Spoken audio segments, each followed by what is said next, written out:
Hello everyone, welcome back to my channel Riddhi official zone. Finally आप लोगों के लिए लेटेस्ट अपडेट है। डिटेल में आप लोगों को यहाँ पे मैं समझाऊंगी। उससे पहले अगर चैनल पे न्यू है तो चैनल को सब्सक्राइब ज़रूर कीजिए, क्योंकि जो भी लेटेस्ट अपडेट होता है वो आपको यहाँ पे चैनल पे मिल जाएगा। तो यहाँ पे सीसीएस यूनिवर्सिटी के अलावा मैं बाकी यूनिवर्सिटी से रिलेटेड भी बताने वाली हूँ। तो साफ साफ आपको स्क्रीन पर दिख रहा है कि BA BCom BSc के अब आपके फाइनली नंबर हटा दिए जाएंगे। अब आपके ग्रेडिंग सिस्टम शुरू होगा। चलिए मैं आपको डिटेल में समझाती हूँ कि किस तरीके से है। यहाँ पे आपको बताया गया है जितने भी स्टूडेंट यानी कि प्रदेश भर में विश्वविद्यालय BA BCom BSc में लागू की गई NEP यानी कि जो हमारी न्यू एजुकेशन पॉलिसी आई है वो हमारे चेंजेस कर दिए गए हैं। जैसे अगर इसमें आप लोग ध्यान से पढ़ेंगे तो यहाँ पे क्या बताया गया है कि आप लोग के प्रदेश भर में विश्वविद्यालय इस साल से NEP में BA BCom BSc छात्रों को मार्कशीट पर नंबर की जगह अब केवल ग्रेड सिस्टम देंगे। मैं आपको डिटेल में बताऊंगी कि ग्रेड सिस्टम कैसा आएगा, उसमें क्या होगा। वीडियो को एंड तक देखना।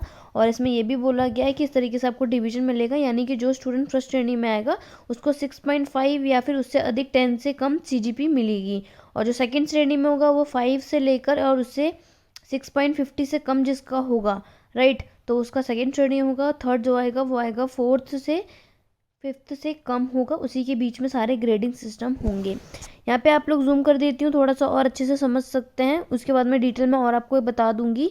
तो यहाँ पे होगा कि मार्कशीट पर अब ये होगा, जैसे कि आप लोग देखेंगे ग्रेड लिखा हुआ है, AO लिखा है, A+A B+B C। तो इसमें आपको बताया गया है कि जिसको O मिलेगा उसका मतलब कि उसके अंक सीमा 91 से लेके 100 के बीच में जिस भी स्टूडेंट का होगा तो उसका ग्रेडिंग सिस्टम वो आएगा, और ग्रेड पॉइंट उसको 10 मिलेंगे। यानी कि आप लोग ग्रेड पॉइंट के अकॉर्डिंग देख सकते हैं। A+ उसको मिलेगा जिसका मतलब है एक्सीलेंट, राइट। O मतलब आउटस्टैंडिंग होता है, और A मतलब एक्सीलेंट है जिसका 81 से 19 के बीच में स्कोर क्या होगा जिस स्टूडेंट ने, उसका ग्रेड सिस्टम यहाँ पे 9 आएगा। अब आ जाता है यहाँ पे ए मतलब वेरी गुड, जिसका 71 to 80 उसका ग्रेड मार्क 8 लगेगा। ऐसे B+ का 7, B का 6, C का 5, और यहाँ पे लिखा हुआ है 4। लास्ट यहाँ पे F और FBQ ये सब 0 पे है, अनुपस्थिति या क्वालिफाइड नहीं माना जाएगा। तो यहाँ पे डायरेक्ट आपको इस तरीके से अब आपकी मार्कशीट में आपको आंसर देखने को मिलेगा, यानी कि अब आपके ग्रेडिंग सिस्टम आपको मिलेंगे और इस तरीके से आपको बताया जाएगा। और यहाँ पे बोला है कि जितने भी प्रत्येक विषम सेमेस्टर के छात्र हैं वो अगले सम सेमेस्टर में प्रमोट होंगे, राइट। और दोनों सेमेस्टर वर्ष चाहे आपके विषम में हो, 50% क्रेडिट से पेपर पास करना उनको ज़रूरी होगा। तो ग्रेडिंग सिस्टम आपने देख ली। आपको बहुत अच्छे से समझाने के लिए मैं आपको एक चीज़ और बता देती हूँ, क्योंकि अभी तक जैसे आपके रिजल्ट आ रहे थे उसमें आपको यहाँ पे साफ साफ बताया कि आप स्टूडेंट को फर्स्ट, और यहाँ पे स्टूडेंट को आप लोगों को यहाँ पे प्रथम श्रेणी, द्वितीय श्रेणी और आपको तृतीय श्रेणी नहीं बताया जाएगा। आप लोगों को डायरेक्ट बोला जाएगा कि आपके आए हैं A+A या फिर B+ या फिर B जैसे ग्रेड यहाँ पे आपके रिजल्ट में होगा। शासन ने आपकी ग्रेडिंग सिस्टम यहाँ पे लागू करने का आदेश दे दिया है। और सबसे मोस्ट इम्पॉर्टेंट बात कि इससे संबंध जो भी है इसका मैं PDF आप लोगों को टेलीग्राम पे दे दूंगी, आप एक बार रीड आउट कर लीजिएगा। क्योंकि गर्ग ने यहाँ पे आदेश दिए थे कि लिखा था कि स्टीयरिंग कमेटी की ओर से विश्वविद्यालय अनुदान आयोग में दिशा निर्देश पर आधारित NEP 2020 के तहत ये लिया गया डिसाइड। और इसमें बोला गया है कि BA BSc व BCom के प्रथम 3 वर्ष के लिए ग्रेड प्रणाली लागू किए जाने के संदर्भ में ये पत्र भेजा जाएगा। सबसे बड़ी बात है कि आप लोग के उत्तीर्ण होने के लिए 50% यहाँ पे आपको बताया गया है।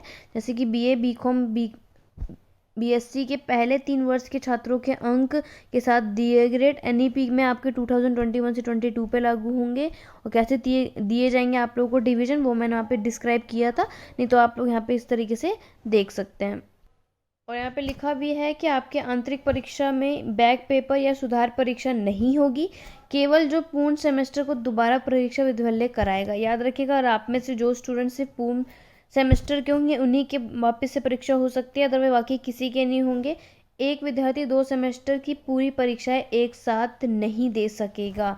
ये भी बहुत बड़ा चेंज आया है आपके NEP अकॉर्डिंग। तो ये सारे डिटेल आप लोग देख के रखिए। उसके बाद बोला गया है कि किसी भी एक वर्ष को पूरा करने की अधिकतम अवधि 3 वर्ष की होगी। और इस तरीके से आपको बताया है कि जितने भी स्टूडेंट क्वालिफाइंग पेपर में क्वालिफाइड के लिए Q और नॉट क्वालिफाइड के लिए NQ ग्रेड दिया जाएगा। सभी विषयों को उत्तीर्ण प्रतिशत में कम से कम 33 ही होगा। जितने भी पाठ्यक्रम कोर्स हैं या फिर आपके थर्ड वर्ष से किए लघु शोध का उत्तीर्ण होगा वो 30% माना जाएगा अब। और 4 कौशल विकास कार्य का आप इसे देख सकते हैं कितने प्रतिशत यानी कि कितने परसेंट आपके रखा जाएगा और कितने अंक आपके होने ज़रूरी हैं। और सभी विषयों का हर कोर्स पेपर में थ्योरी व प्रैक्टिकल सहित अधिकतम 100 अंकों में से प्राप्तांक में 25 अंक आपके आंतरिक के होंगे और 75 आपके ब्रह्मा मूल्यांकन से मतलब जोड़ दिए जाएंगे। टोटल ओवरऑल देखा जाएगा तो 33 आपको अंक लाने ही होंगे आपके पास आउट होने के लिए। तो फाइनली ये है कि आप लोगों के ग्रेडिंग सिस्टम दिखाया जाएगा, आपको बस वो ग्रेडिंग सिस्टम को सही से समझना है। आप लोग चाहे तो स्क्रीनशॉट ले सकते हैं क्योंकि आपके रिजल्ट में आपको काफ़ी कन्फ्यूजन हो सकती है कि इन सब का मतलब क्या होगा। तो आप लोग इसका स्क्रीनशॉट ले लीजिए, जब भी रिजल्ट आएगा आप देख सकते हैं कि A plus O B plus B C P F A B Q N Q इन सब का क्या मतलब है और आखिरकार आपको ग्रेड पॉइंट में कितने और किसके अकॉर्डिंग कितने मार्क्स मिले हैं। तो और भी जो भी लेटेस्ट अपडेट आएगी या फिर जो भी कन्फ्यूजन आप मुझे कमेंट बॉक्स पे कमेंट कर सकते हैं। मैं नेक्स्ट वीडियो पे आप लोगों से मिलती हूँ। Thank you for watching.